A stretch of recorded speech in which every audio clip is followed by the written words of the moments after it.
ইতিহাসের পাতায় কিছু গল্প শুধু লেখা থাকে না, সেগুলো রক্ত, যুদ্ধ আর অভিশাপের প্রতিধ্বনি হয়ে ফিরে আসে। তেমনই এক নাম কোহিনূর, যার আলো যতটা উজ্জ্বল, ইতিহাস ততটাই অন্ধকার। দক্ষিণ ভারতের খনি থেকে শুরু করে রাজদরবারের সিংহাসন পর্যন্ত এর যাত্রা ছিল রক্তে ভেজা এক দীর্ঘ পথ, যার হাতেই গেছে তার ভাগ্য বদলেছে বলে ইতিহাস বলে।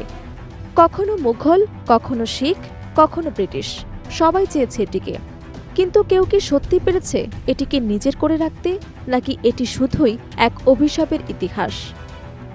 পৃথিবীর ইতিহাসে এমন কোনো রত্ন নেই যা নিয়ে এত যুদ্ধ, এত রক্তপাত এবং এত রাজনৈতিক ষড়যন্ত্র ঘটেছে। কোহিনূর শুধু একটি হীরা নয়, এটি যেন ক্ষমতার প্রতীক, যা সভ্যতার উত্থান পতনের নীরব সাক্ষী হয়ে দাঁড়িয়েছে শতাব্দীর পর শতাব্দী ধরে। এর উজ্জ্বলতা যেমন মানুষকে আকর্ষণ করে, তেমনি এর ইতিহাস বহন করে অন্ধকারের ভার। বিশেষজ্ঞরা মনে করেন কোহিনূর কেবল একটি মূল্যবান পাথর নয়, বরং এটি উপমহাদেশের ইতিহাসে ক্ষমতা দখল, যুদ্ধ এবং সাম্রাজ্যের বিস্তারের একটি প্রতিচ্ছবি। ঐতিহাসিক সূত্র অনুযায়ী কোহিনূরের আদি উৎস আজও পুরোপুরি নিশ্চিত নয়। ধারণা করা হয় ত্রয়োদশ শতাব্দীতে ভারতের অন্ধ্রপ্রদেশের গোলকোন্ডা খনি অঞ্চল থেকে এই হীরাটি প্রথম আলোচনায় আসে। কিছু কিংবদন্তিতে এটিতে শ্যামসন্তক মণির সঙ্গে সম্পর্কিত করা হয়েছে, যা এক অলৌকিক শক্তির প্রতীক হিসেবে বর্ণিত।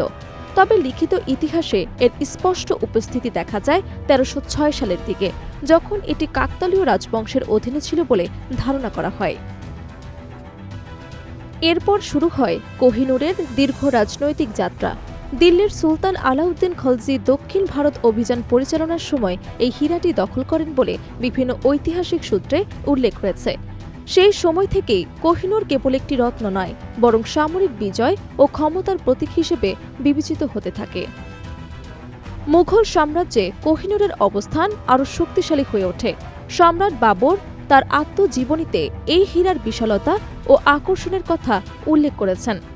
পরবর্তীতে সম্রাট শাহজাহান যখন ময়ূর সিংহাসন নির্মাণ করেন, তখন কোহিনূর সেই রাজকীয় সিংহাসনের অন্যতম অলঙ্কার হিসেবে ব্যবহৃত হয়।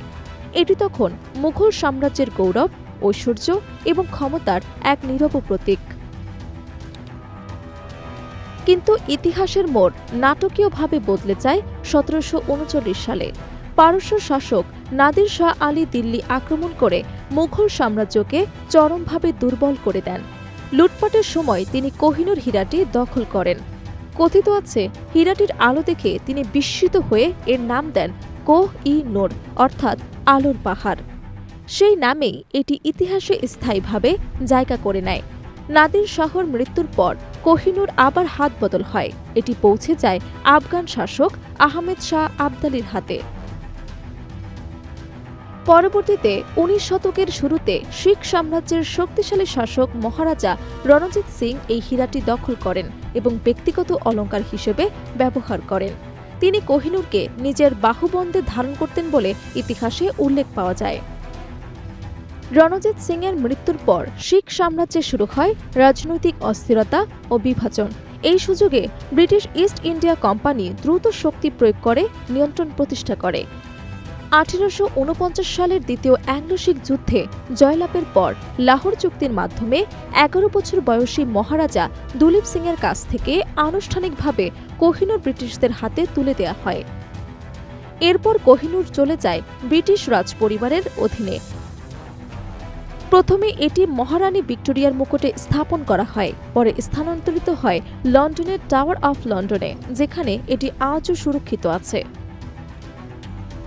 বর্তমানে এটি শুধু একটি ঐতিহাসিক নিদর্শন নয়, বরং ঔপনিবেশিক ইতিহাসের এক জটিল ও বিতর্কিত প্রতীক।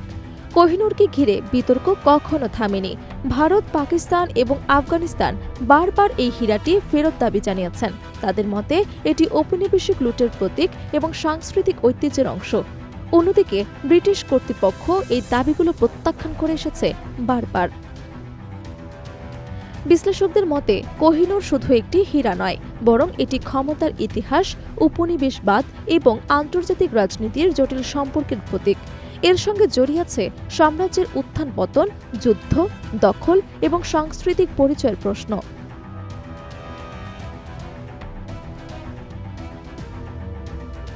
আজও কোহিনূর ঘিরে রহস্য এবং বিতর্ক অব্যাহত। কেউ একে দেখে গৌরবের নিদর্শন হিসেবে, আবার কেউ মনে করেন এটি হারানো ইতিহাসের প্রতীক।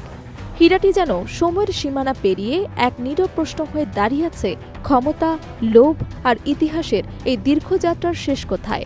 নাকি কোহিনূর চিরকালই থেকে যাবে ইতিহাসের এক অমীমাংসিত অধ্যায় হয়ে? Desk report, Dhaka.